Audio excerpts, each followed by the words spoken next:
Bon dia i benvinguts al que és el primer seminari d'aquesta Horizon Europe Week d'acció després de la sessió plenària que hem tingut aquest matí. El meu nom és Bernat Font i us explicaré una mica a la sessió del dia d'avui i farem la benvinguda. Us comparteixo primerament la meva pantalla.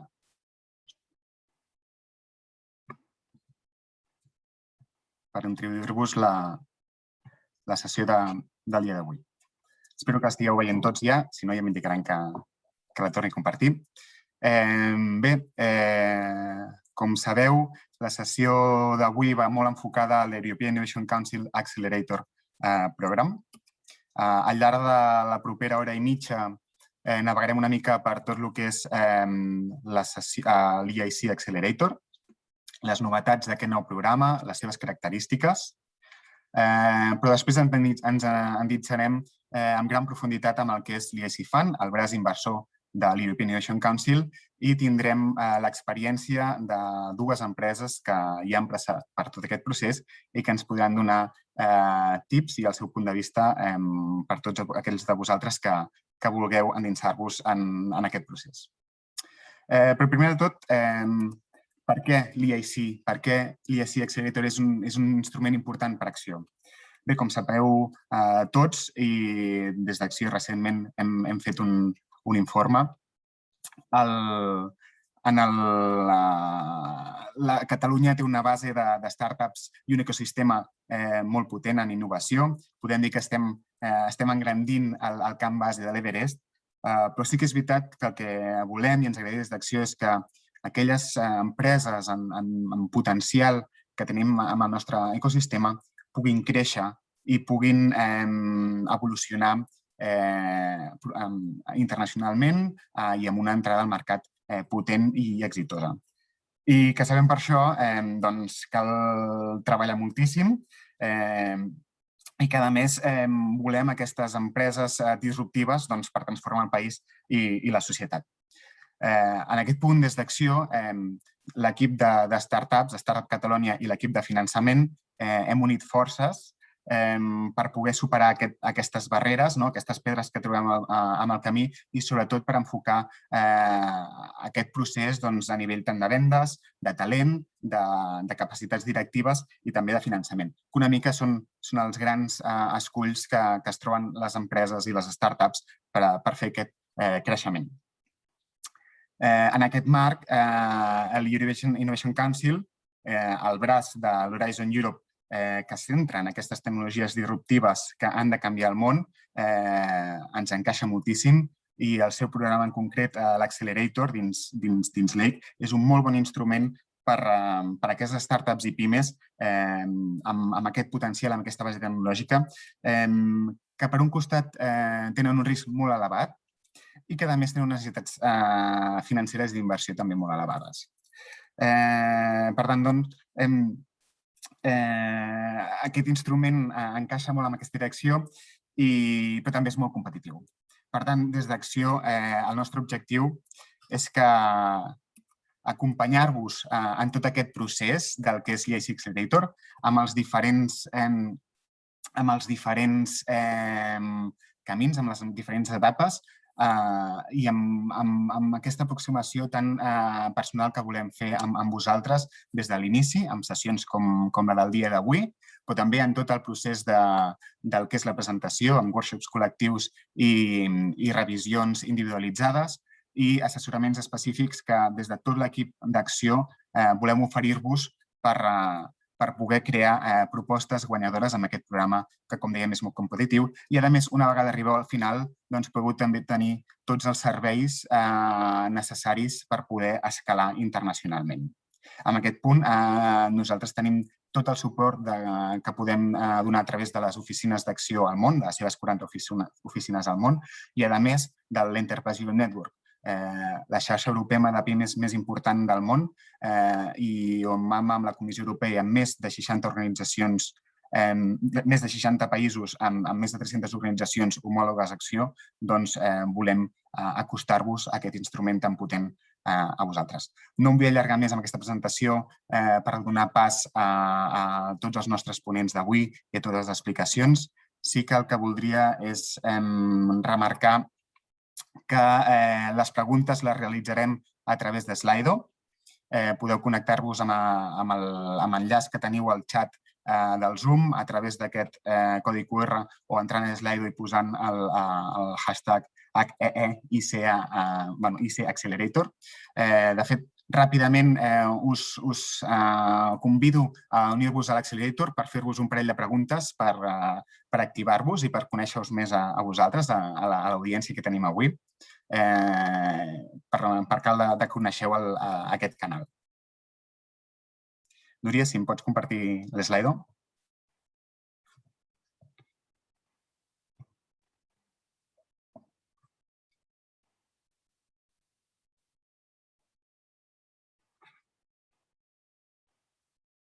Bé, si entreu ràpidament a Slido, us fem un parell de preguntes. Volem saber una mica qui sou.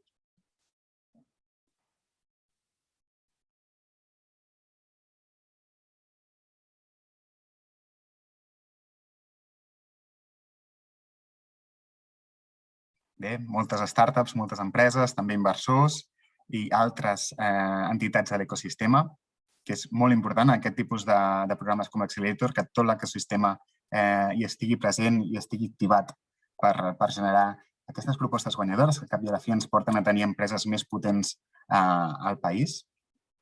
I si anem a l'altra pregunta, Núria.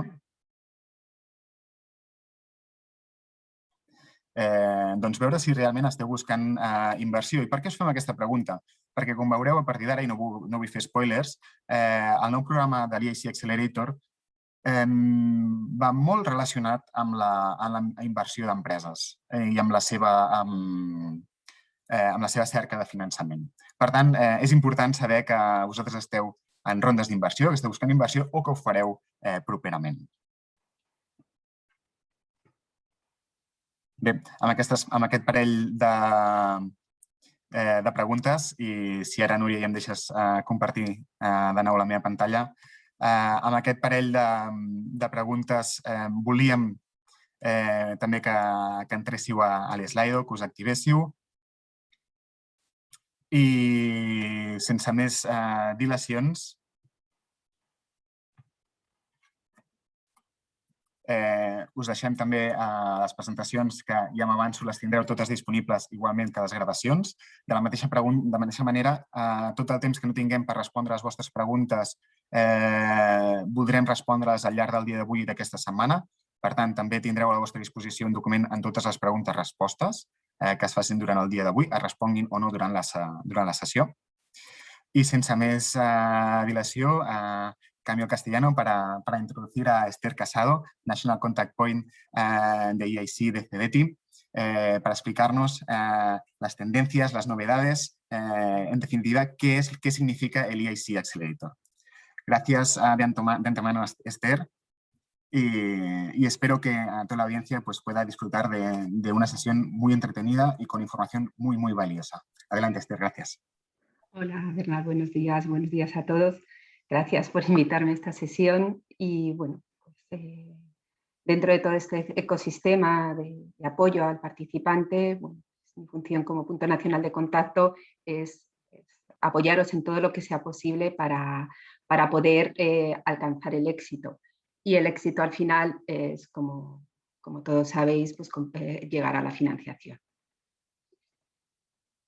Pues bien, la sesión de hoy, bueno, como contamos con alguien del EID para contarnos los detalles sobre el fondo del EIC, no voy a entrar en esos detalles y principalmente voy a hablaros de tres aspectos. ¿Cuáles son estas novedades y diferencias con lo que había antes para que podáis entender y posicionaros bien y que de esa manera sepáis hasta qué punto os interesa y cómo ha evolucionado?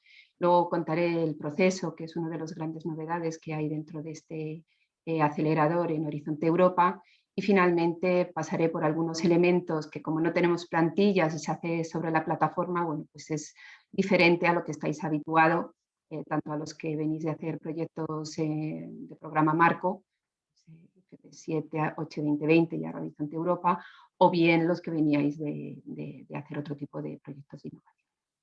Pues, ¿cuál pueden ser las primeras novedades? Bueno, pues todos ya creo que habéis visto muchas veces cómo es la estructura de Horizonte Europa en 3 pilares, la existencia de un pilar 3 dedicado a Europa innovadora, que busca el desarrollo y el apoyo al innovador en todas sus etapas hacia el mercado. Digamos que igual que el pilar 1 busca el desarrollo de ciencia excelente, en el pilar 3 lo que buscamos es un apoyo integral al innovador en todas sus áreas. Y en concreto el acelerador del EIC se enmarca dentro del Consejo Europeo de Innovación.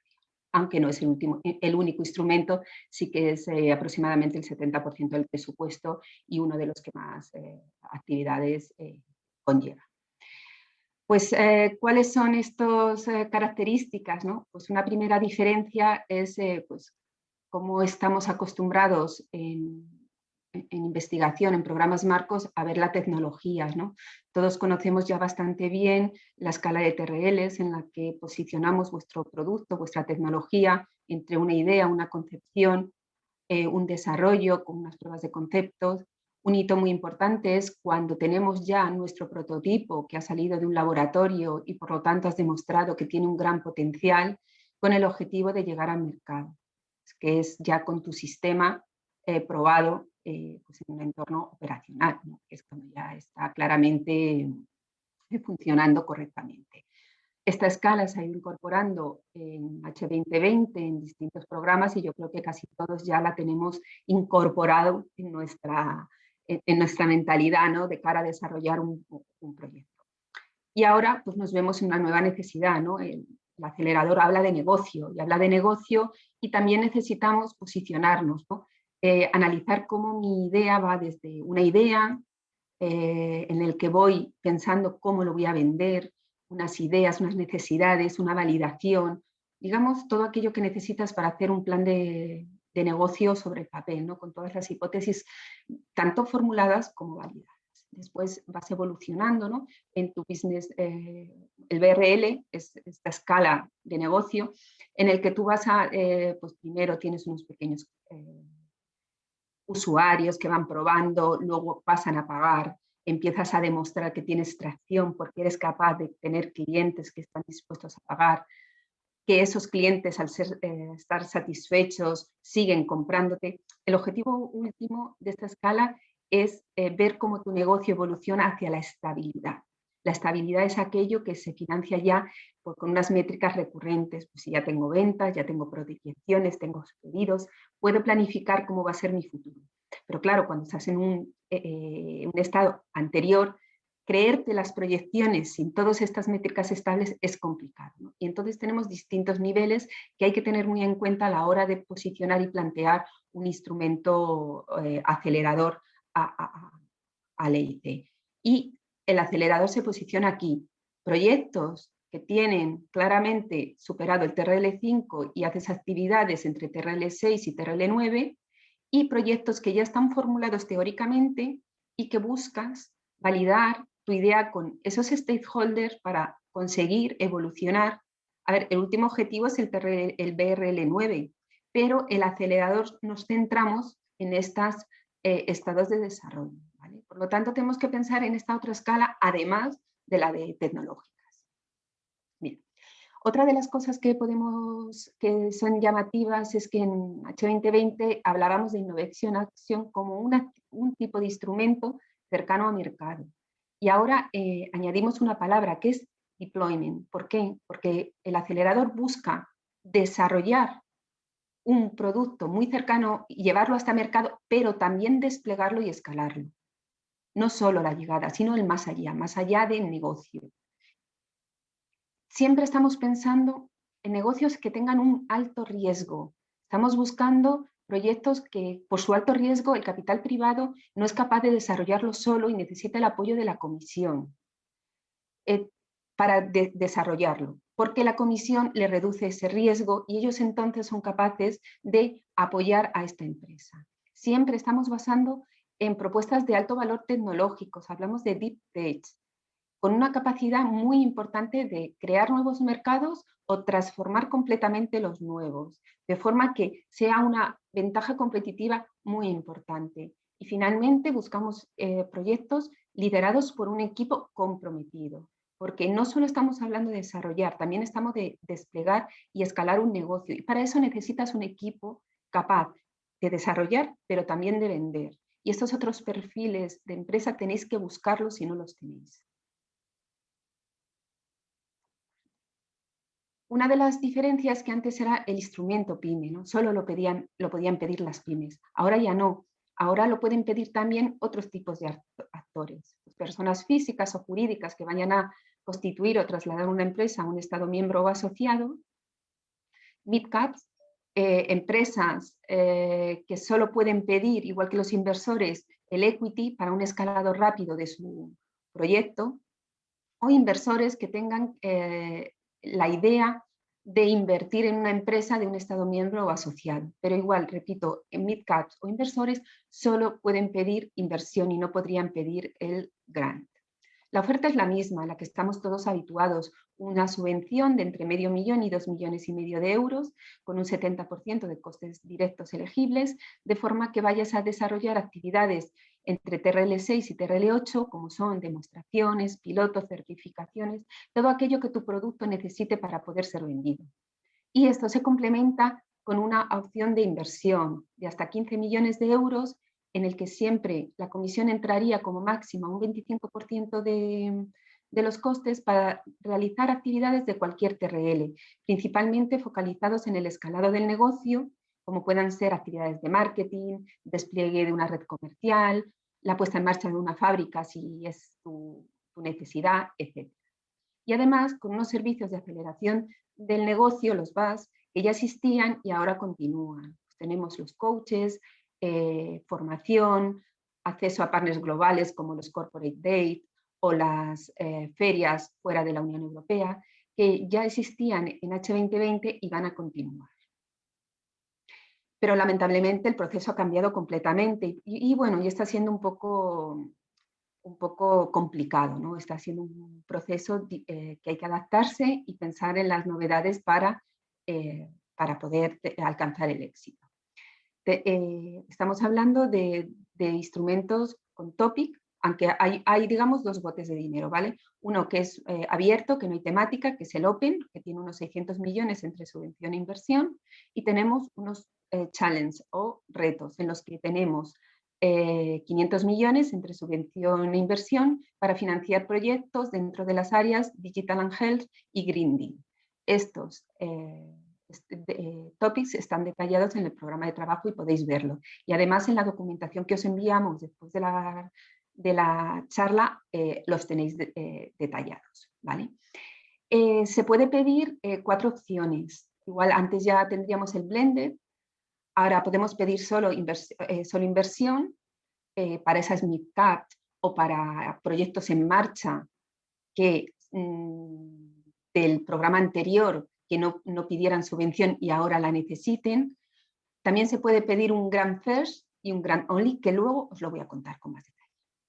Este año vamos a tener 2 cortes, veníamos de un instrumento con 4 cortes anuales, este año va a haber 2, esperamos que el año que viene haya 3, aunque no tenemos definidas las fechas para el año. Y el próximo es el 16 de junio. Este es nuestro gran reto que estamos abordando ahora mismo todos los que tengáis un go en la propuesta corta. Y otra de las grandes novedades es que solo tenéis 2 intentos para presentaros. Después del segundo os vais a tirar 12 meses en la nevera sin volver a presentado, en cualquiera de los pasos del proceso que os contaba.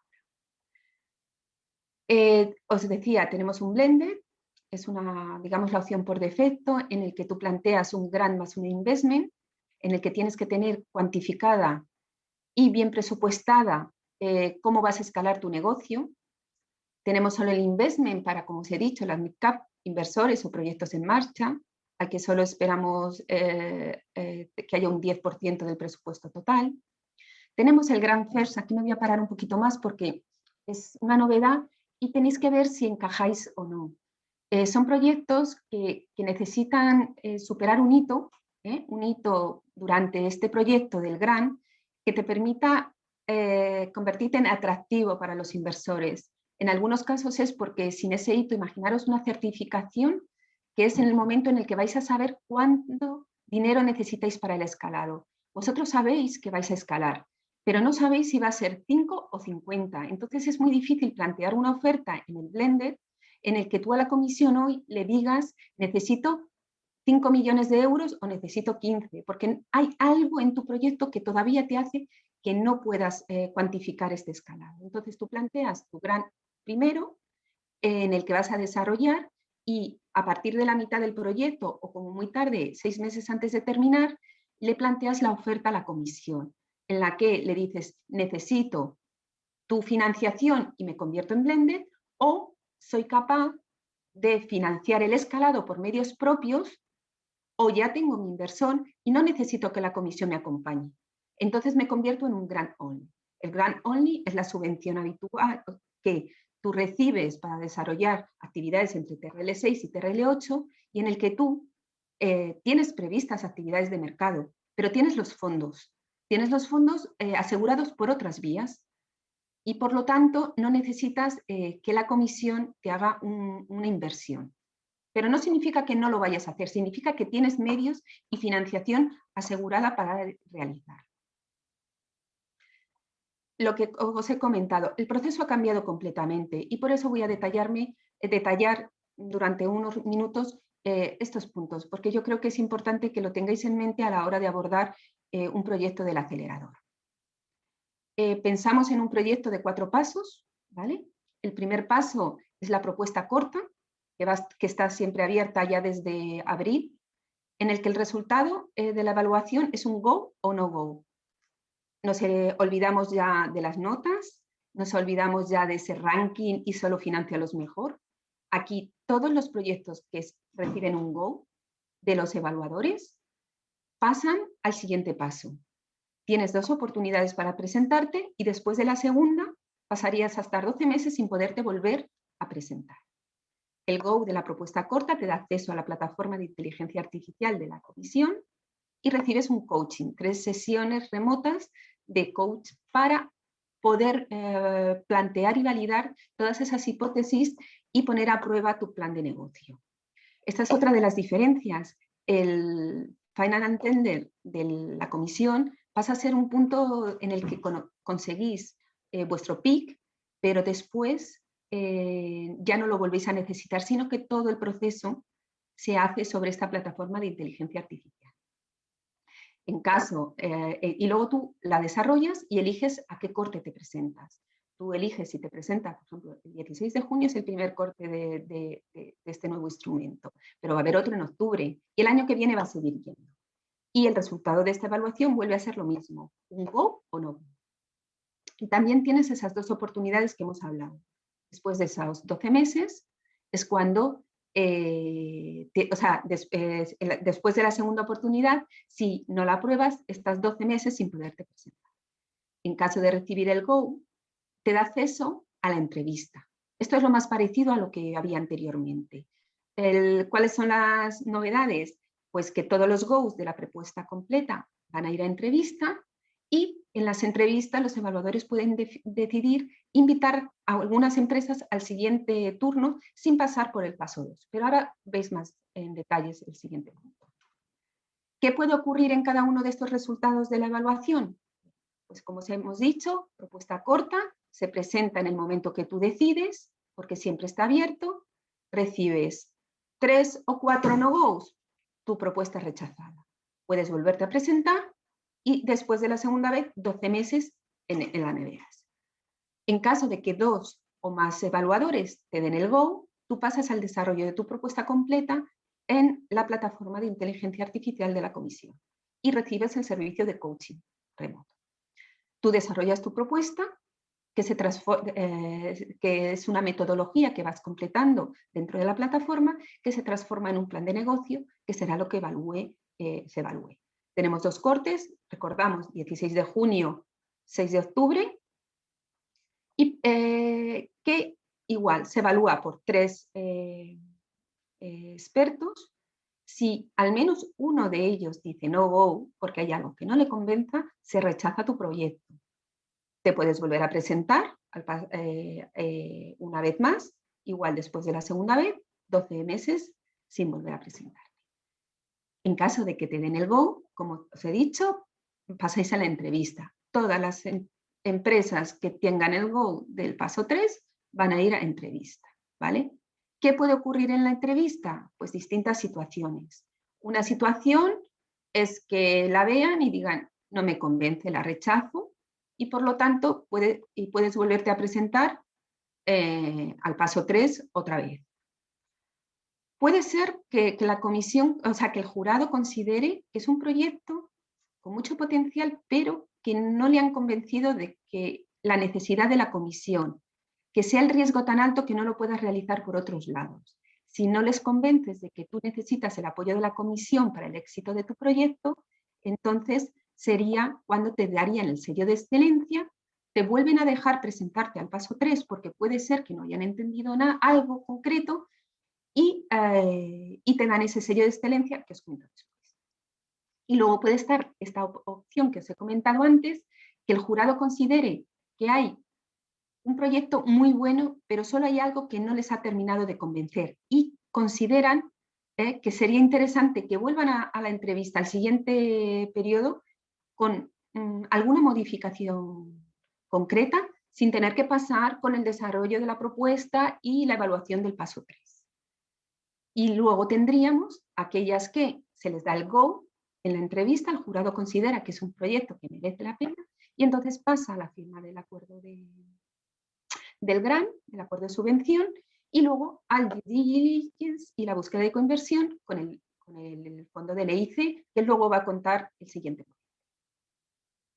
Los tiempos, bueno, cuando todo esto esté más o menos rodado, se espera que los 4 evaluadores del paso corto lo den en 2-4 semanas, aunque ahora están siendo un poquito más largos los periodos, que el paso 3 se evalúe entre 5 o 6 semanas, y que las entrevistas se realicen entre 8 y 9 semanas. Para el primer corte del 16 de junio, se espera que las entrevistas sean a la primera semana de septiembre. Y desde CEDETI organizaríamos los simulacros a finales de julio. De forma que los participantes a mitad de julio estaríais comunicados los resultados, ¿vale? Y luego el jurado de la entrevista, en 2-3 semanas después de que terminen el periodo de entrevista, daría los resultados. Bueno, esto luego lo veis con calma, es luego bastante más fácil, es un poco rollo, ¿no? Pero más o menos tiene esa lógica y lo podéis consultar cuando queráis. Sobre el sello de excelencia hay que remarcar, lo llamamos más excelente porque solo se da tras la entrevista y aquellos proyectos que se consideran que no tienen el riesgo necesario para ser apoyado por el acelerador. No significa que no sean excelentes, sino que hay algo por lo que no habéis sido capaces de demostrar que tienen el riesgo que está buscando el acelerador en sus proyectos. Por otra parte, tú cuando vas a presentar tu propuesta completa tienes que acceder a compartir los datos con las entidades gestoras de fondos, los fondos regionales o nacionales, que pudiéramos hacer uso de ese sello de excelencia. Pero si no compartierais, no se os va a otorgar el sello de excelencia, así que no se os puede olvidar ese punto, porque aunque fuera bueno, no podríamos hacer nada con ese sello. La buena noticia es que estamos pendientes de que entre en vigor las modificaciones que nos permitan lanzar al Reglamento General por exenciones de categorías, que nos va a permitir lanzar desde CEDETI un programa en el que se financie con condiciones equivalentes estos sellos de Horizonte Europa, cosa que antes no podíamos hacer. Estamos pendientes, se esperaba en marzo, todavía no se ha publicado y estamos un poco pendientes de que realmente se materialice estas modificaciones y nos dé coyuntura legal para hacerlo. Estamos bastante ilusionados porque sabemos que son unos proyectos muy buenos que se merecen una segunda oportunidad. Bueno, en los meses próximos esperamos poder decir algo, pero no depende de nosotros, sino de esta modificación a nivel Bruselas, a nivel europeo. Bueno, pues los criterios de evaluación que podéis ver son parecidos a lo que veníamos hablando y está muy relacionado con el tipo de proyectos que se buscan. La propuesta corta Evaluamos tu capacidad, tu disrupción y tu capacidad de crear nuevos mercados o de transformar, que sea el momento adecuado para que tu innovación tenga éxito, que tu negocio tenga capacidad de escalado en un gran mercado y con un gran impacto, y por supuesto un equipo comprometido. En la propuesta completa, además de estos elementos, evaluamos pues, productos que estén en un TRL adecuado y que tengas claro, ¿no? que has superado esos riesgos técnicos y que sea viable, con una ventaja competitiva protegida de forma adecuada mediante un análisis concreto de un IP, de cada uno de tus funcionalidades y tus elementos clave. Buscamos una innovación que encaje con las necesidades del cliente y con un conocimiento de mercado que muestre que tus competidores y tu estrategia de comercialización es la adecuada y que tengas todos los socios que tú necesitas para el éxito de tu negocio. Y finalmente, si te presentas en uno de los retos, un impacto específico dentro del reto en el que te estás presentando.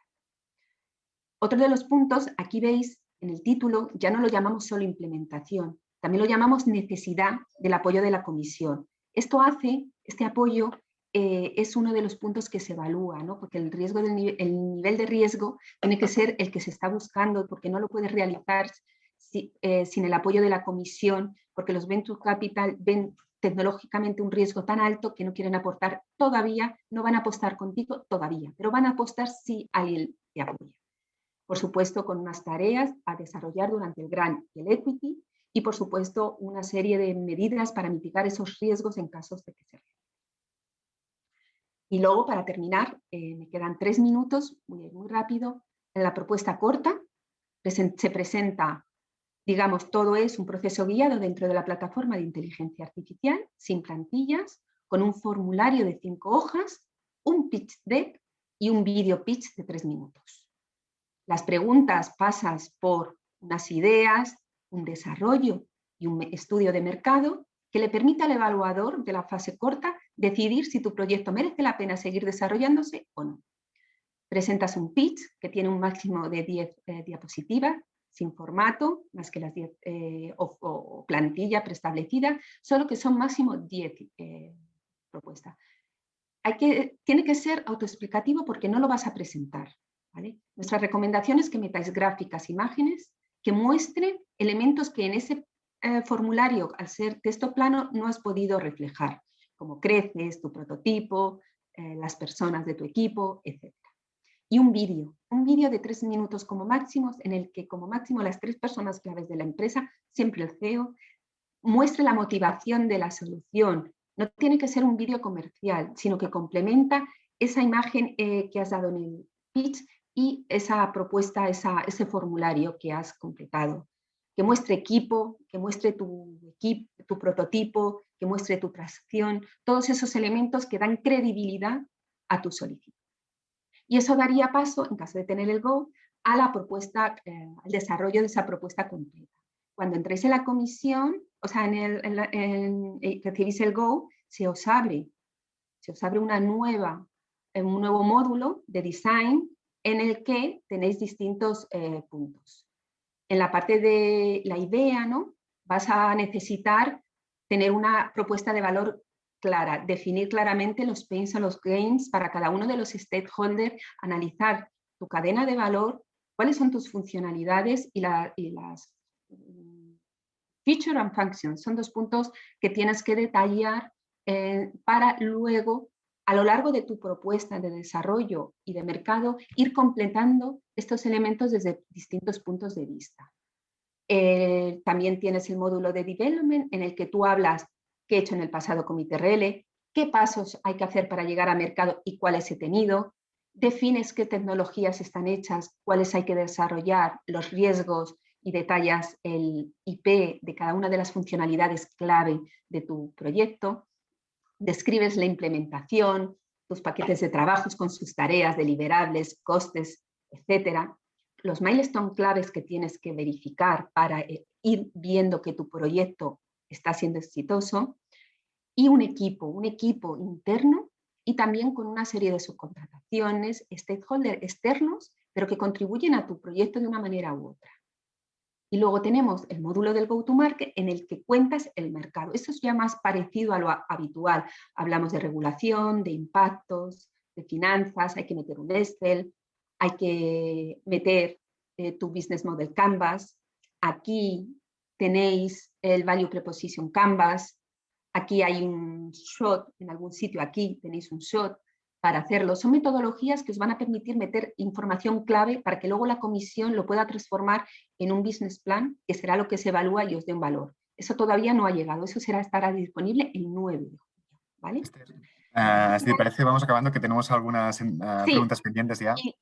Sí, esta era la penúltima. La entrevista continuista, sin cambio, y previstas en septiembre, con la primera, con nuestro simulacro en julio.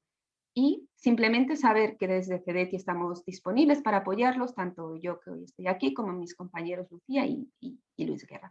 Y nada más, esto ya terminó. ¿Vale? Entonces dejo de... ya me has quitado. Perfecto.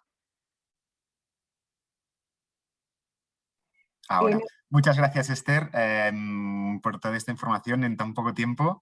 Espero que, bueno, creo que se ha atendido muy bien. Y si os parece, pasamos al slide para ver algunas preguntas que ya están en marcha.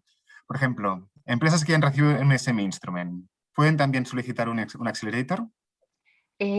Sí, para un proyecto nuevo, no para el mismo que ya te han financiado una vez y quieras financiarlo otra vez, no. Si no has alcanzado los objetivos en el primer semi-instrument, no te lo van a volver a financiar, pero si tiene sentido, sí. Si tú tienes en marcha un semi-instrument en el que solo pediste, o incluso acelerador dentro del piloto en el que solo pediste grant, y tú ahora quieres escalar, también puedes pedir el Only Equity, ¿vale? Que es una de las opciones. O sea, sí tiene sentido y no es para exactamente lo mismo. Eso ya lo tenías que haber hecho y si no lo has hecho es porque hay algo que no encaja. ¿Qué pasa con las empresas biotecnológicas que están desarrollando nuevos fármacos? ¿Encajan en este programa? ¿Se podrían cubrir con esta financiación los ensayos clínicos? Sí, de hecho es una de las actividades típicas. Esperamos que esté en un TRL 6, digamos que ya haya entrado en humanos, ¿vale? Luego en salud tenéis muchísimas diferencias entre unos pharma y un medical device o un software, ¿no? Tenéis distintas situaciones, pero sí, siempre que estéis más o menos en humanos, ¿vale? Y siempre pensando que vuestra llegada a mercado no es al cliente final, sino que vosotros licenciáis a por ejemplo, una gran farma, que es la que hace el ensayo clínico de fase 3, pero vosotros deberíais llegar a una fase 2, que ya os permita licenciar, que sería la salida, el exit de las ventas, ¿no? Pero sí, perfectamente. Y tenemos tiempo para estas dos que quedan. Y como digo, las demás las iremos contestando a lo largo del día de semana, pero los que ya tienen un Seal of Excellence tienen alguna ventaja con el Accelerator, y ya hago la última también, y si es de CEDETI o Axio tendrán fondos para los Seal of Excellence, que en este caso desde CEDETI tenéis una buena respuesta. La ventaja de tener un sello de excelencia es que tenéis un buen proyecto y la información para poder completar la propuesta en la plataforma, pero nada más. En estos momentos Horizonte 2020 es un programa diferente y no os da ninguna ventaja. CEDETI, en estos momentos estamos esperando a que se publique este reglamento general de secciones por categorías, que es el que nos va a permitir, y sí, vamos a tener dinero, está dentro del plan de recuperación y sí, estamos en ello, pero si no se publica ese reglamento, no somos capaces de dar unas condiciones atractivas y gestionar un buen programa y no lo podríamos sacar. Pero tenemos el dinero, cosa que es lo difícil. Ahora vamos a esperar, así, que parezca así, a que el reglamento se publique. Bien, muchas gracias, Esther. Las preguntas pendientes, si tenemos tiempo al final, a ver si podemos responder alguna más, y si no, como digo, a lo largo del día y de la semana, pues las iremos respondiendo todas. Gràcies. Passem ara a la següent presentació. I en aquest cas, I'm going to switch to English. Because Jussi Hetonen, Growth Capital and Innovation Finance of the European Investment Bank, will explain us what about the equity part in this program, in the EIC Accelerator. What is the EIC fund? Which is the implication of the EIB on that process? And of course, he will answer all the questions we can during a few minutes. Thank you, Jussi, and the screen is yours. Thank you, Bernard. Yeah, I'll try to answer all the questions. As you know, this is a fast-moving instrument, so we're still in the drawing board with several aspects. But let's try and please put any questions you have. I mean, I will try to pick them up. I'll try to use 15-20 minutes to go through the equity investment portion of the EIC Accelerator, and then let's leave some time for questions. Now, to start with an easy one, what is the role of the European Investment Bank in the whole process of the EIC Accelerator? Now, as was explained to you, there is multiple tracks, if you will, on how a company could be awarded both grant and equity. In the future, there will be an equity-only track as well. Now, for those that are successfully kind of selected via those processes, what happens then is actually the grant process will be, although it's the same type of investment and it's approved under the same umbrella, basically the grant process is unilaterally and solely managed by the Commission, while the equity investment portion is then brought to the EIB. So basically, once you are selected for equity investment, those files will, and then your applications will come to the European Investment Bank. Now, our role, we have a separate unit dealing with the EIC investments. Our role is to act as an investment advisor to the EIC fund. What that effectively means is that we look at the companies, we run the due diligences at EIB. Based on our experience, we structure the investments, and then we propose those to the investment committee and then further to the board of directors of the EIC fund. Now, effectively, we are not responsible for making the underlying decisions. We are just advising the fund on what would be appropriate investment structures for the beneficiary companies. Now, that may mean that if we do the due diligence, we have concluded that in certain cases, actually, there has been a negative outcome to the various aspects. Typically, they are informed that the equity is actually not needed when we do the due diligence. There might be KYC issues, but generally, I mean, we look at the investments and try to make a structure that works for the company, works for the fund, and actually is a let's say a responsible approach. And I'll explain what that means in a bit later. So basically, we're not responsible for the decisions. There is an EIC board of directors who eventually do the investment decisions. It's composed of the members of the European Commission, but also independent members that kind of complement and bring their industry expertise for the decision making. And there's, as I said, in between there's an EIC Investment Committee, which is composed of independent experts who act as let's say a sounding board, if you will, for the investment structures. Now, how the process works, and that's basically our role. As I said, we'll get the files once they go through, they're approved. We get the equity files, we only look at the equity portion, while the grant, disbursement, monitoring, etc. Although there is a cooperation between and a close cooperation between us and the European Commission, they are responsible on the full process of disbursement, monitoring, etc. on the grant element. But for us, we look at the equity side. Now, how the process works, and then maybe a few words on the timelines, what to expect. Now, I know there has been a bit of a discussion on the timelines now with the pilot. Naturally, the pilot was a pilot, if you will. We started, I think the first call was back in 2019. However, it took us a while, together with the Commission, to put together the structures of the fund, so the equity investment fund. And basically that took a half a year from the beginning of the pilot. So effectively there was a bit of a time lag between we got the structures in place and between we could actually start doing the investments while the first call started. So effectively in September, when we had the structures, investment processes, investment procedures, investment guidelines, all these together as a normal fund, I mean, that was already, I think it was September last year. Now, in the past 10 months, we have been trying to catch up as soon as possible. We have been recruiting a lot of team into the EIB. Now we are 15 people at the EIB looking at these cases. Over the past 10 months, we have run I think now 130 due diligences. So we had a backlog of 150 companies. So we have done 130 due diligences on these companies. We have, I think, 108 approvals and then term sheets sent out. And for now, as of today, I think we have close to 30 transactions closed, and that number is going up quickly. So anyone who knows about the normal numbers of a VC fund, I mean, we come a long way. Of course, it's a bit unfortunate that we started from the foot race from a little bit behind, but we are catching up. And once the pilot is over and now the fully fledged program in place, I think we're up to speed also with the backlog to take up those deals as they come.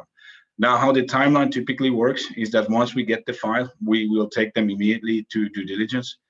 Why we do a due diligence is understandably, if you look at the EIC Accelerator program, you might get, or at least in the pilot, there was 3,000 applications per cutoff date. Out of those, I think eventually 40 to 50 were awarded financing. So it's a big amount of application. Naturally, the panel, although they are full of expertise and full of experts, they had only limited time to review those. So naturally at EIB, we have to verify the information on the applications. We have to check the technology, the market, the prospects, etc., are in line what has been reported by the company, so there is no misrepresentation.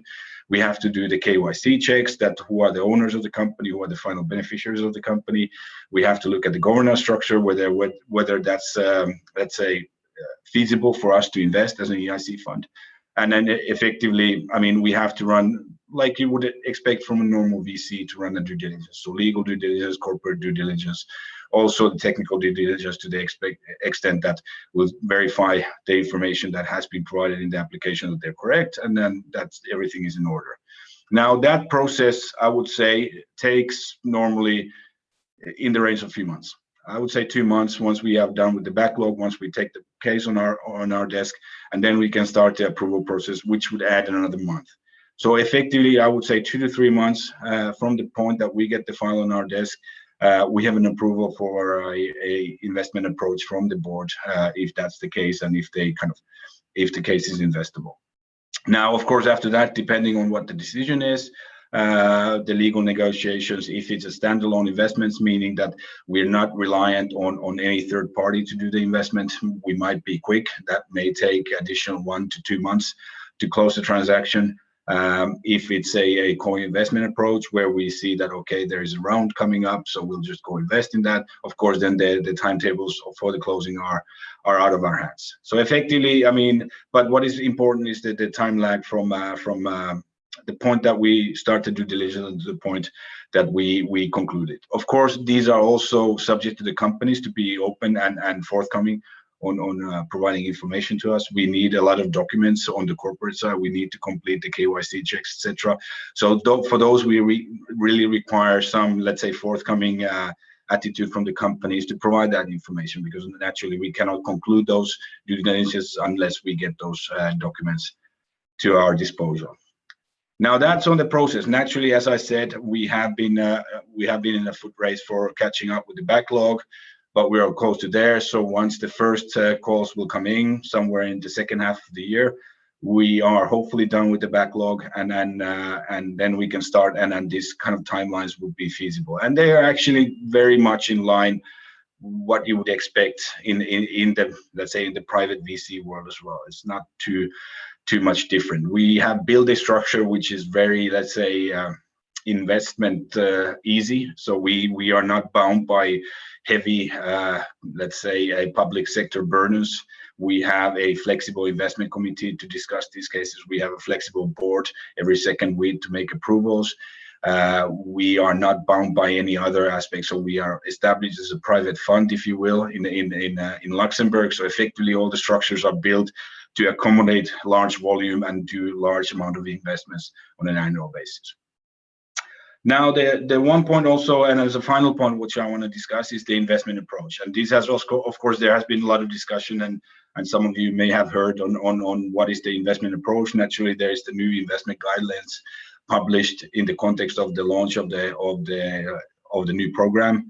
Now, how we look at companies, I mean, there is actually 3 aspects, and you have to always remember the 3 underlying, let's say, factors when we form our investment proposal. the first one always is that we build the investments and we build the kind of support on the companies in crowding in principle, and then on the other side, not displacing private investments.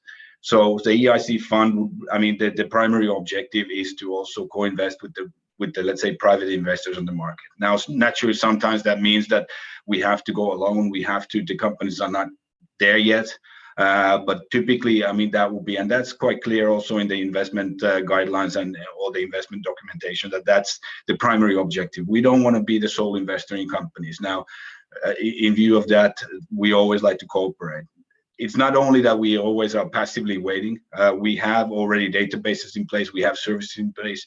We have 400 investors already signed up for our platforms where we actually help the companies to look for co-investors. So we do that actively, and the reason being that we want to really kind of also catalyze the companies to get investments from the private sector, but helping or making commitments from the EIC fund that if they do found that, we're there to support and match whatever they could invest. So effectively, the catalyst effect is key for the EIC fund. And now understanding that in certain cases, subject to our due diligence and our expertise, and we can kind of, let's say, bridge in a short-term basis to do a standalone investments. But those are on a case-by-case decided. Now, the second guiding principle is that we need to invest on market terms. So although we are a public investor, we're a patient investor, and we can be a bit more flexible. But at the end of the day, we have to invest on market terms, also because we're investing together with the private sector. Now, naturally, there is state aid considerations for that. So if we don't do that, I mean, this investment could be considered as state aid. Also, if we don't do that, we might distort the market, we might distort the valuations of companies, we might distort the whole ecosystem. So effectively, we have to ensure that whatever we provide to the companies in form of investments, they have to be on market terms. Naturally, it's not a black and white area; it's a gray area, and typically we want to support the companies. So we are not, of course, as a public investor, we're not the aggressive investor. So we can provide terms that are a bit more founder-friendly than you would expect from the market. But that said, I mean, they cannot deviate too much from the general market practice. Now, the third point, which I want to highlight on this one, and then let's open for questions, is that wherever we invest, we want to be a responsible investor. Now, responsible, as I mentioned earlier, it's a bit of a odd word in this respect, but we see a lot of companies in the Accelerator pilot, and let's start from that responsible investor also comes from the fact that we're investing budgetary funds, so taxpayers' money into the companies to help them grow. So we have to be responsible on the other side as well, and I hope the companies also understand that these are money that we need to, as EIB, our mandatory duty is to let's say guide them to do the best use of the European innovation system. Now, what that responsible investor means that we have seen a lot of big investments pre-approved by the panel for very early stage companies. Naturally, these companies always would like to get the whole money at once. But naturally, if you look at the case that if you have a very early stage company and they have been awarded multiple millions of equity investment, I mean, there is no responsible way of structuring those on market terms. If we would do that, it would either lead to an impossible situation for the founders in the future, or it would distort the market. Either way, it's not good for anybody. So effectively, we typically want to tranche and see, and that's part of our due diligence as well, and our discretion and based on our expertise and seeing the companies that we need to see what form of investment and what size of investment will be the most kind of beneficial for the company at this stage, also taking into account that we do not want to be the sole investor in the companies. Naturally, in many cases, it might mean that we do a small standalone investment, but it's a fraction of the approved amount. And then we work with the companies, help the companies to connect into private investors, and then we have the firepower to support them in the later growth. So just keep that in mind when you apply the equity. For instance, if you apply large amounts, it doesn't mean that you won't get it, but when don't bank on it. So if you're a very early stage company, we have seen this in many cases that you receive 10 million of funding, for instance. I mean, of course, there's no responsible way of giving 10 million to an early stage company that has raised 100,000 of equity. It doesn't mean that we don't provision that money. If we see that technology is fantastic, we want to work with the private sector. It might mean that we do a very small investment that allows the company to bridge next 6, 12 months. But then, of course, we help the companies, connect them to investors, and if they find that the private investors, we have all the firepower then to support us and to co-invest with the private investors. So those are the 3 points on the investment strategy. I think they are also very, let's say, openly communicated across in the website of the EIC Accelerator, so you can find them there, as well as the questions and answers document. There is a lot of discussion on that. But just those 3 points I wanted to highlight if you consider applying for the equity under the EIC Accelerator. Good, that's all. Now I'm open for questions. Yes, thank you, Jussi. We're moving on to questions. So please, Nuria, if you can, we could share the screen to see the questions. So let's start, Jussi. When startup has been funded by any other financial source, like Next Generation, for instance, on the way, might it be still eligible for EIB at the end of the day? Yeah. I don't think there's an exclusion. I mean, at the end of the day, I mean, if you receive financing, I'm not sure what is referred to as Next Generation, but in any form, I mean, you're not excluded from the EIC. And again, I want to distinguish EIC from the EIB. EIB also supports growth company at a later stage. These are EIC, although we work as a EIB, but it's still an EIC funding. So I wouldn't say that it excludes, and actually, in many cases, it's beneficial. So when you apply for funding, I mean, if you have already shown that there is also other investors willing to pitch in and invest into the company, I mean, it's always very beneficial to match that. I mean, and say that they are also taking part of the risk. Can a private investor join around altogether with EIB, we said EIC fund? Yep. How and when should they proceed? Indeed, I mean, and that's the primary option. I mean, what we say is that, I mean, it's a very easy case for if you have a private investor already on board, and basically you come to us and say that, okay, we have 2 million committed from a private investors, but our business plan needs 4, and so can you kind of match that 2 million from the EIC fund? And that's, I think, one of the key purposes of the EIC fund as well, to increase the sizes of the amounts raised by companies, but at the same time kind of working together with the private sector. So indeed, I think that's a very preferred option. Now, how to proceed is that we typically, once we are done with the due diligence, we typically tag along. So if we see that this investor is acting on professionally, so basically making the valuations on a standard basis, doing the terms negotiations, we typically don't question that. As said, it's not our mandate, or it's not our task to second guess the valuations of companies if they're set by the private sector. So typically we just tag along. Naturally, we would have certain conditions to add as a public investor, but those are typically linked to not moving the headquarters to US, for instance, or something, so less commercial. So indeed, I mean, and that's a dialogue then. So if you have this investor lined up, you are approved for EIC Accelerator grant, I mean, then we can start this 3-way dialogue with the company, with the investor, and see how we can match and make that work. I link it with the third question in the screen, which is in the first grant option. If during the 2 years grant process development, we successfully negotiate or close around A, could it the CE or the EIC fund still incorporate 1-to-1? CE meaning equity, or? Yeah. EIC. Yeah. I mean, if grant process, exactly. I mean, if you are already approved by the grant, I mean, simultaneously you have been approved by the equity, right?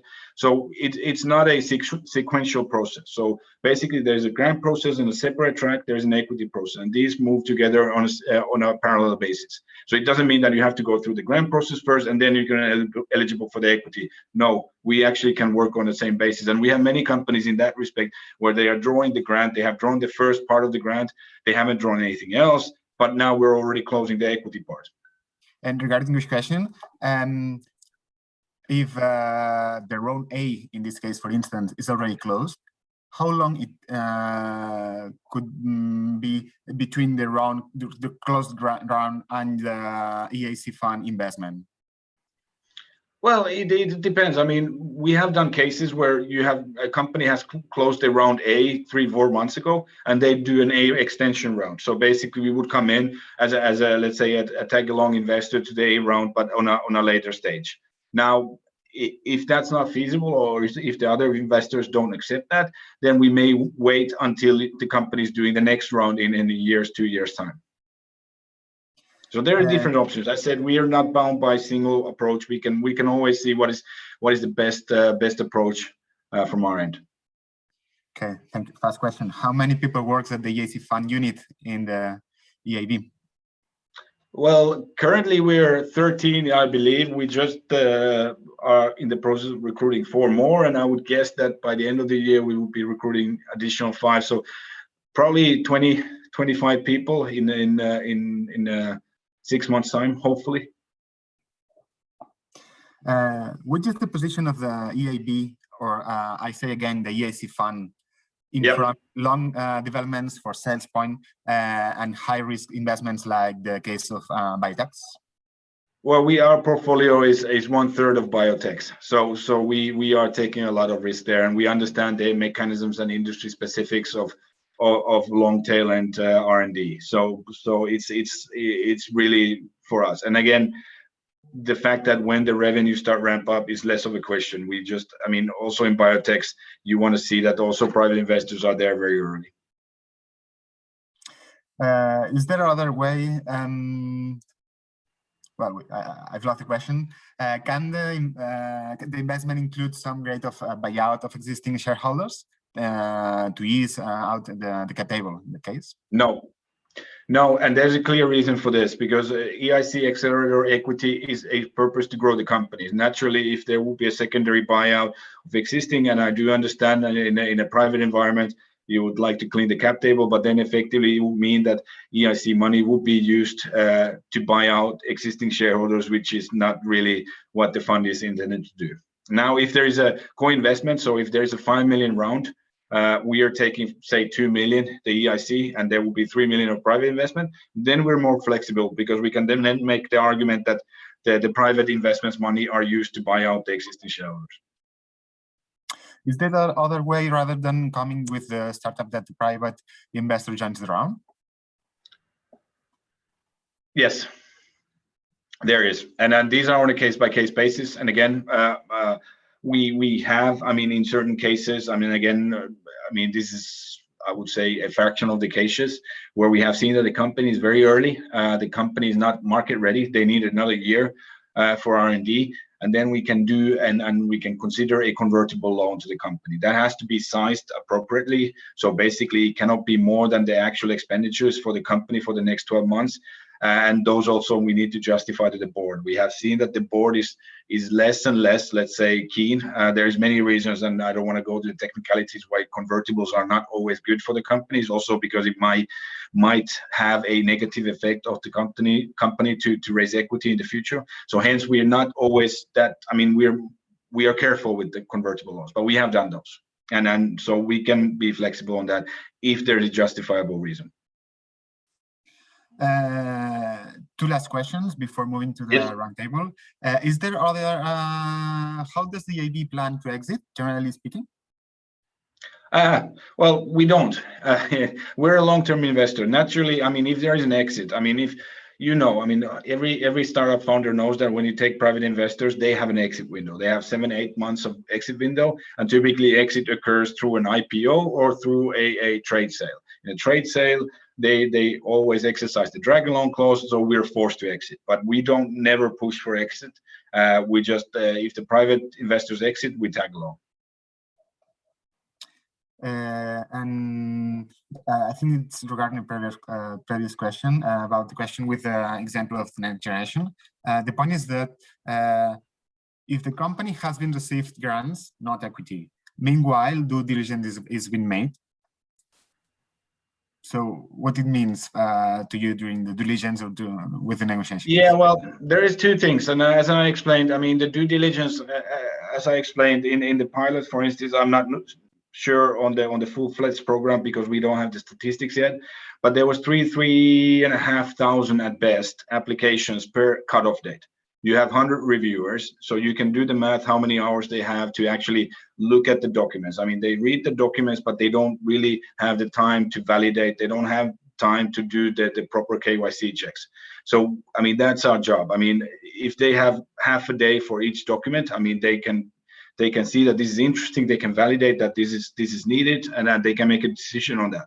But it's our point then to also verify that all the facts are correct, also that the market aspects are reported. So I think it's just that a second let's say, pair of eyes to look at the documents and then verify. Of course, for us, reputational issues are key. So KYC is one big part of the due diligence as well. So who are the beneficial owners? Of course, we don't want to invest into companies that are on the embargo or blacklisted entities, etc. And the very last one, Jesse, you see, why EIC is deploying a fund to invest with private investors? Which is the strategic goal for it? Well, it's a strategic goal. I mean, and it's not fully a co-investment fund, and I think that's a wrong, let's say, classification. It's a flexible fund, but I mean, if you look at any public investor in the market, the problem is always distorting the market. Now, if you look at any Nordic equity investors, public investors, I mean, all of them are sort of like a co-investor. They do their own due diligence, but they don't do it blindly. So the reason for that is that there is a high risk of distorting the market, providing excessive amounts to young startup companies.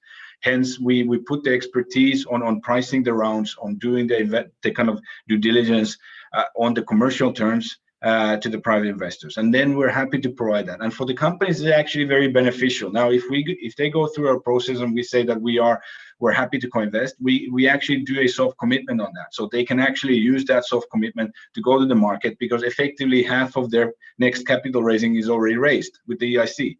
Now they just have to connect to the private investors, and on that we have all the services available.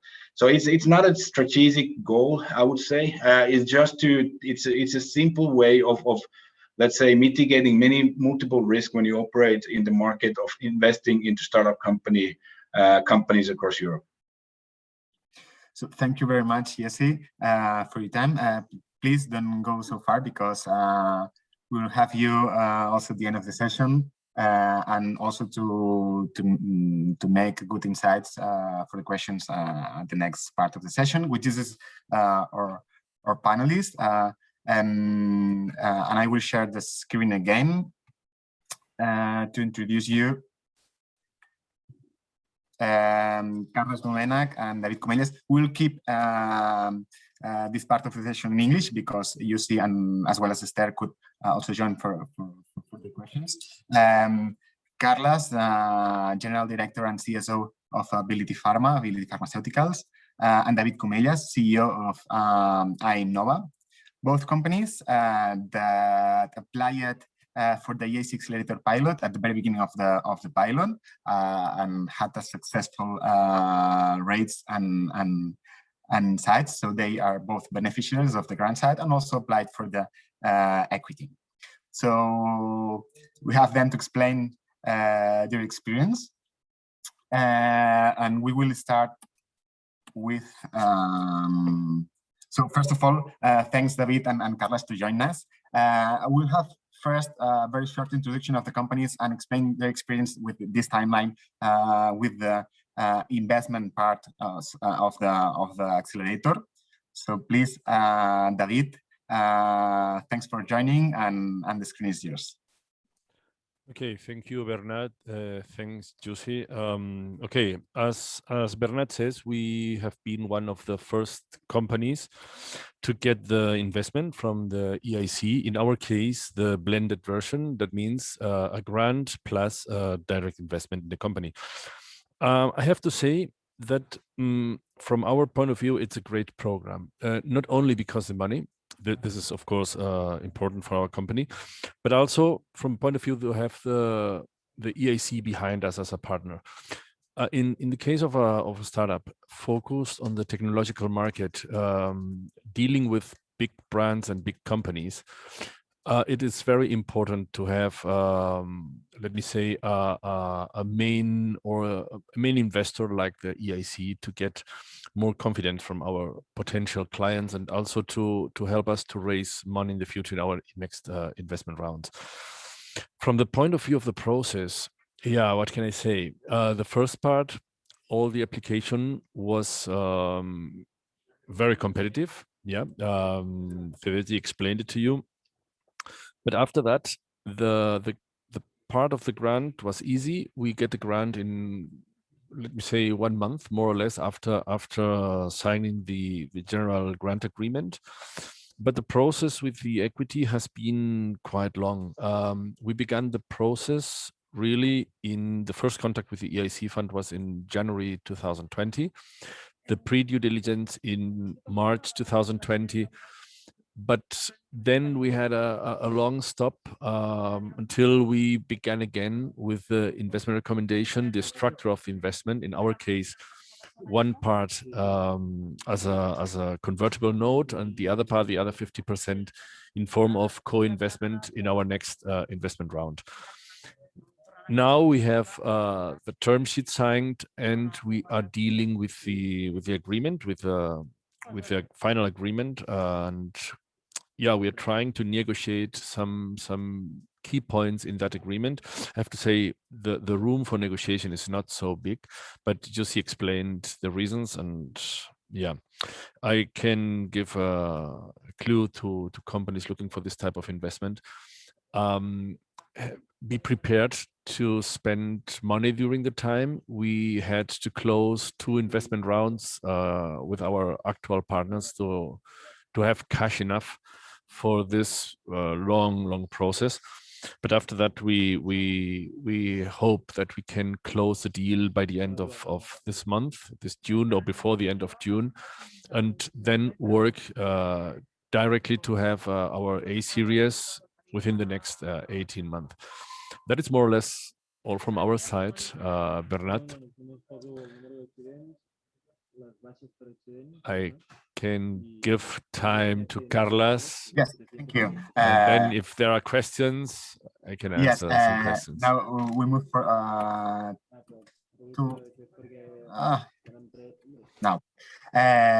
now we move to Carlos' slide, I believe pharmaceuticals slide. And thanks, Carlos, to be here with us also and to share your experience. Of course, experience as an entrepreneur, but also your experience in the EIC fund process. So please give us your experience, your insights in that way. Thank you. Thank you. Thank you, Bernat. Do you hear me well? Because I had to disconnect my speakers. Do you hear me well? Hello? Yes, Carlos.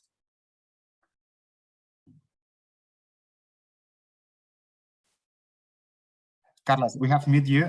Trying to change that now. Now it's okay? Yeah, loud and clear. Okay, perfect. So as David commented, it's a great experience to apply for a grant like this, and really it is a tool that has changed the history of our company. Not only because it has allowed to progress really fast and speed up our program, but also because it is a recognition. It's a recognition that our project is a project that really can move forward and get to the market. Our company is a biopharmaceutical company, is a drug development company. So I will make some reference to some questions that have been asked previously. And really, it's possible to get this grant if you are a drug development company. It doesn't mean that with this money you get to the stage to commercialize the product. I mean, to go directly to the patients. But with the money that you get with this grant, what we will do is to license the technology to a bigger pharmaceutical company that finish the development. So it is a point to the market. This grant allows us to get to a point to market our technology to another company. The objective of the grant in our case is to complete, well, to start and complete a new clinical trial in pancreatic cancer that is an unmet medical need, but also a very risky development. That's why we got this grant, because it's a risky development. And to get only private money to go ahead with this trial would have been really complicated. We presented for the first time the application in January 2020, and we got it on the first time, even though we were close to 2,000 companies applying at that call. Well, we were very lucky. We get, we did the work well, and we got a very good score. So immediately after, we started the contacts already with the EIC, the grant part, and we started discussing the grant agreement. This was very fast. In June, we had already signed. So it means, and it was in a difficult moment because it was the starting point of the pandemics when we got the resolution of the grant. And then also we started at that time to speak with one of the managers in the European Investment Bank. So we had the first contact in April, so 1 month later, and then the long process started. As the UC has commented, this was a pilot. Of course, they had not constituted yet the fund. I think the fund was constituted in June. So the first months were really very slow. We did a first due diligence with all the documentation, financial, corporate documentation. We passed this, and then we got in July. We had a meeting where we already fixed what kind of investment we would desire, no? And in our case, we went straight to equity because at that moment we were negotiating with a company to have a corporate partner to invest in the company, and also we were starting a crowdfunding campaign to basically equal the same investment as that had been granted, of course, subject to negotiation by the EIC grant. And well, we progressed in the fundraising. Actually, we closed this round in January, at the end of December of 2020. But in between, we found out that part of the investment that we had gathered in the raising would not be considered as matching by the EIC fund. Something that we would have preferred to know beforehand, before doing the fundraising. So right now we had negotiation. The negotiation has not been there. There has been no flexibility. So, but now we have already a term sheet on the table. We have signed it on this month of May, and now we are speaking already with the lawyers in order to have the investment agreement. We are having again a due diligence, doing again the work. So it's time consuming, also costly, and well, we hope that we will get the investment agreement signed. Let's hope in July. We don't expect that we sign it in June because, of course, when there are lawyers, there are negotiations, and also there can be some difficulties here because we have already closed a round, and the partners are already there. So it's the same round. So at the end, the conditions have to be very similar. I don't mean the economic terms, but also the clauses in the agreement, because it's part of a certain round. But overall, it's a very positive experience, and as I commented, it can be a game changer in the history and the progression of the company. Thank you, Bernat. Thank you, Carles, and also David, for explaining well the experience that you had the last couple of years regarding the EIC fund.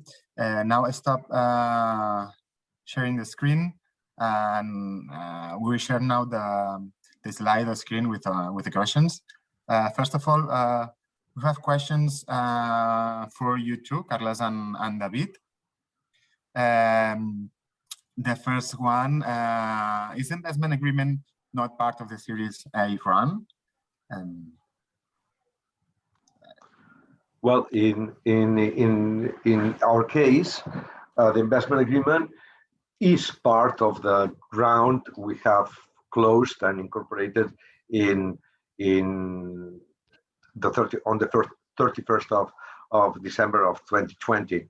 So it's part of that round. So the investment agreement have to be coherent with the round we have closed.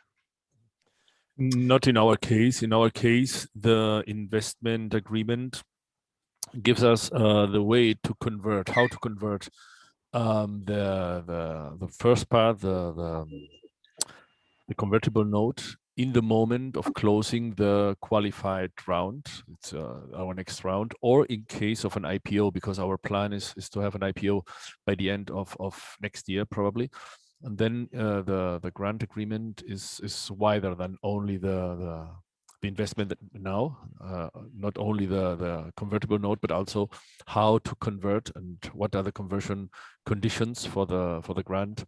For the note, for the convertible note, in case of an IPO or even in case of a qualified investment round. Well, you see your state. If you want to complete the answers, please go ahead. In that case or in another questions. No, I think that was good.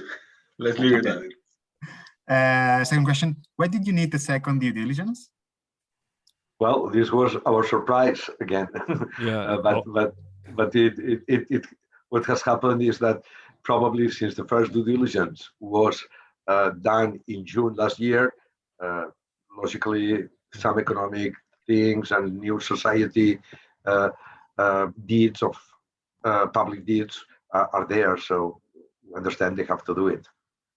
I agree with Carles. It was also a surprise for us because it's time consuming. It's very time consuming, and also the surprise was for the KYC, the Know Your Client, because the form was very complex.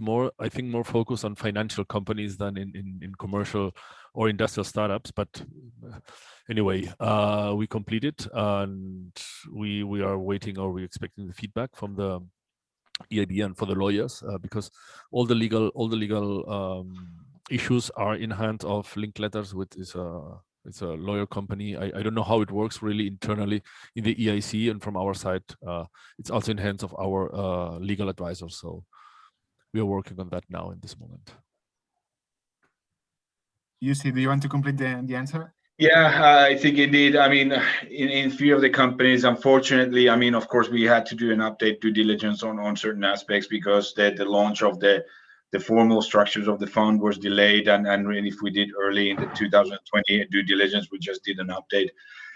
Yeah, I would not see that problem going to the future. So once we get the file, of course, we run the due diligence and do it as a one process. Now, when it comes to the KYC, I have sympathy on that as well. I mean, as said, this is a pilot in many respects that we undertook, and then Ability Pharma and Nova were two of the part of the pilot.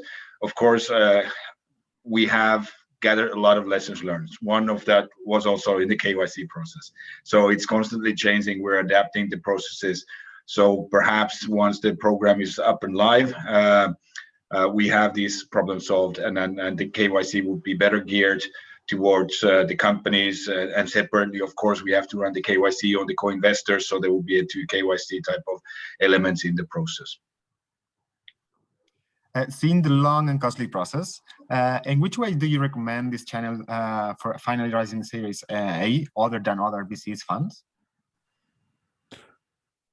Well, in our case, we recommend it because I think EIC is will be more founders friendly in the day-to-day working with them than traditional, let me say, traditional VC.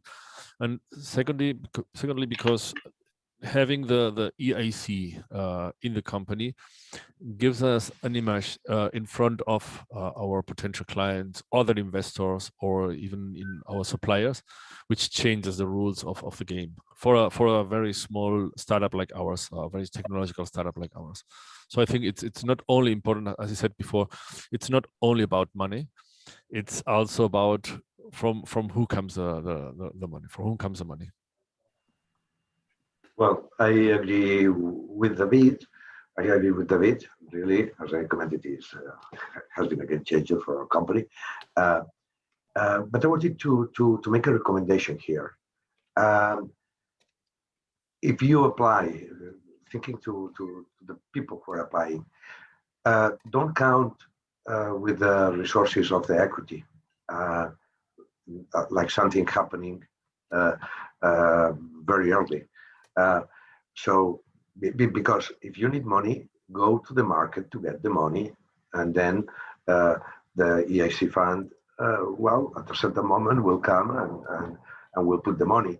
But if we had been in a situation that we were short of cash, and we had not been successful in doing this financing round, we would have been in deep trouble at this moment, because it has been a very slow process. And of course, even to get a convertible loan that would have, it's the money that would have allowed our project to progress in case we had not been doing this financial round, would have been coming just too late. Okay, so I think that it's very important that a company that applies have a good cash position to at least cover 1 year or 1.5 years, that it will be our case. So this is something very important to take into account when you apply for this. Yep. Do you agree, David, in that way? Yeah, I fully agree with Carlos. It's very important to have this strong cash position, because the process is from our side. It was from the beginning. We didn't know what happens in front of you. So in front of us when we began the process. So we were a little bit in the dark about the process, and it lasts more than we expect. That means that we had to change our financial planning. And as I said before, also we had to close 2 investment rounds. The first one was in February 2020. The second one was now in January this year, just to have enough cash to work and to move the company forward in the development of the project. So the advice to other potential appliers is have a good cash position, a very good cash position, and count with all the expenses of the process, because legal expenses in this case are high, quite high. It's more than 30,000-40,000 euros, 30,000 from the expenses of the EIC, and after that our own legal expenses. So count on that and go forward. Yes, in that sense, you see, I guess you agree that this is it was a pilot stage. And probably the processes are probably clear, and the process is going to be shorter. It is clear. I mean, I just want to emphasize that I mean the key underlying, let's say, due diligence aspects will not change, and it's not actually very different. And we have had this discussion internally and also with the companies, is that you see that if they're raising already in Series A round, the information that we're requesting is not much different from a typical VC fund. So effectively, if the companies have a data room available, the documents that we ask is actually not much more than that. I mean, we have separate KYC checks, but also in that respect, we have spoken to co-investors, and they're actually very happy that we're undertaking a very thorough KYC, because then they can say that, okay, EIC has checked all the beneficiaries of the company, so we can be kind of confident that it's okay. Now, of course, for the cost, I mean, we have to, and then that is what it is. Unfortunately, we have to use external law firms. Using external law firms is expensive, but given that we're building a VC fund with 200 investments a year, we just wouldn't have the capacity. We would need to hire 20 lawyers on a full-time basis just to manage that deal flow. So unfortunately, that is a strategic decision we have done to expedite the process. Of course, they also do the corporate due diligence, legal due diligence, which is again done by other investors. So in many cases where we co-invest, we have actually shared those documents and the legal due diligence outcome with other investors, so they don't have to do that and then again charge that from the companies. So again, I perhaps want to emphasize, although we are public investors and it may seem costly, but effectively, I mean, it also makes the company ready for other investors quite well. Yeah, right with that. A noisy question, indeed. Who paid the due diligence? I think that you already answered that. Company. Well, for the legal, just to specify, just for the legal part. I mean, of course, the due diligence we run at the EIB, it's run by and paid by the commission under our mandate. So it's only for the external counsel. Do you feel the EIC fund has changed the rules that promised the instrument to support innovators to scale and only support co-investments to reduce risk? Good question. I don't know really. I think the rules are written now. Yeah, now we have an agreement, and that is the rules. What we spoke before with some different people from the EIC, yeah, some things changed from the beginning of the process until now. Yes, of course. And the final terms of the term sheet is now are written already on the term sheet, but we never knew them before. So it's not really that they changed the rules. That the thing is that the rules came a little bit late, yeah, to know how the process would go forward. But that is only the feeling here. But nothing. I think nothing changed. Yeah, maybe complement just my point. I mean, indeed, I mean, and we do acknowledge that the rules were ambiguous in the beginning. I don't think it's that there was a change in rules, and again, these rules are made by the Commission and the EIC fund. But I think they were left too much for interpretation. Of course, how you want to interpret the rules, I mean, then of course you get a lot of feedback on your changing the rules. Now, I think there was a lot of, let's say, open points that were, as I said, open for interpretation, and which has created a bit of a confusion. Now, as said, I mean, now they are clear. Again, one part of the pilot was that we realized that indeed they were too ambiguous, so we have to be more precise on what the companies should expect. And I hope now that the rules and the guiding documents are more clear in various aspects. Carlos, I don't know if you want to. No. I agree with yeah. So the last question for the panelists is. Well, for David and Carlos, actually you said from your words that EIC Accelerator is not the best tool to start company from scratch, providing that you need a strong cash position for the first years, first 1.5 years.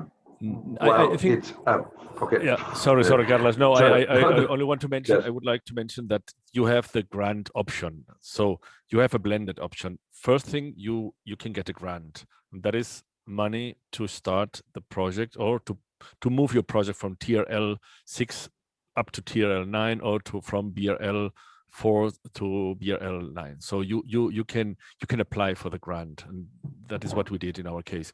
After that, you have the direct investment, which is a second part, and this is more to grow the company. So I think it's a very good tool. It's an excellent tool. Well, I agree again. Again. What has to be clear is that that the question says to start a company from scratch. Okay, but you have to start the company from scratch with a technology that has short term to the market. Okay, yeah. It's not It's not a tool for starting validation of new mechanism of actions, the first in humans. No. It has, in the case of drug development, it has to be in a moment that the grant enables to sell the technology. Agree. Yeah, perhaps just absolutely and fully agree with those. And then people tend to, and then companies tend to forget that there is the grant element. And think about as a startup, if you're a startup founder, what would be the best way to start a company is that you get a grant element, say 2 million, to run for operations, get to a commercial stage, and then you would have 5 million of equity committed by the EIC fund to commercialize it as soon as they find other investors. So basically, you're halfway funded for your commercialization. So of course, we have to have certain conditions, but as a tool, ideally, of course, it's fantastic for the startups. Yes, just to end this this part of the session and to complete the answer, I would say that from the national or regional point of view, you have other funding schemes to finance these companies from scratch. At Exio, we have the Startup Capital grant. This is like an excellent grant for those companies, technology-based companies starting new technologies and new companies, sorry. And from the national point of view, from Sedeti, you also have Neotech, which is also a very nice grant scheme for the very next further stages. And then once you are at TL 5, 6, let's say, and to complete the development stage and then put it into the market, then you have the EIC Accelerator. So I would like to thank all the panelists for this discussion. Now, I would like to have your attention a few more minutes to, because we have a lot of questions regarding the process, the accelerator itself, that we will answer. I promise that we will answer from today to the end of the week, and those questions that we cannot answer, you will see we have a lot of them, but we're running out of time. With Esther and Jussi, we will answer all of the questions during the week to provide all the information you need. But unfortunately, we are now running out of time. So I would like to conclude the session. I will share my screen again. Just you to see very quickly our contact details. So I change again to Catalan. Comparteixo les nostres dades de contacte. Em podeu trobar a mi a través de tots aquests canals, email, telèfon, LinkedIn, etc. Però sobretot també a través de la web en.cat, on hi ha un espai específic de l'EIC Accelerator, on trobareu tota la informació, incloent les preguntes que no s'han respost avui, els links als vídeos, etc. I això ho tindreu disponible ben aviat. A part d'això, i deixo ja de compartir perquè volem agrair-vos la vostra atenció, volem agrair-vos l'estona que heu estat aquí, la vostra participació, les vostres preguntes. És un programa, l'Accelerator, molt engrescador, que genera una oportunitat molt interessant per a aquelles empreses i startups amb una tecnologia potent i ambiciosa, que tingueu ganes de canviar el món i de portar els vostres projectes amb una escala exponencial, deixeu-me dir, però a més alhora és molt competitiva. Per tant, des d'Acció volem acompanyar-vos en tot aquest procés, des del principi, des del dia d'avui, fins al dia que estem segurs que us donaran l'ok i que podeu ser beneficiaris d'aquest programa, amb les diferents etapes de presentació, les que ha anat comentant l'Esther, i també en tot allò que necessiteu que pot enfortir la vostra proposta de cara a l'Accelerator. A més, posteriorment, recordo, tenim tots els serveis d'Acció a la vostra disposició, totes les eines que tinguem a l'abast per ajudar-vos a créixer com a empresa, a créixer internacionalment per arribar al mercat de la millor manera possible. I recordeu que tant des d'Acció com des de l'EN, l'Enterprise Hero Network, l'instrument de la Comissió Europea que també ens dona suport en aquest sentit, estem completament a la vostra disposició. Gràcies una altra vegada i fins aviat.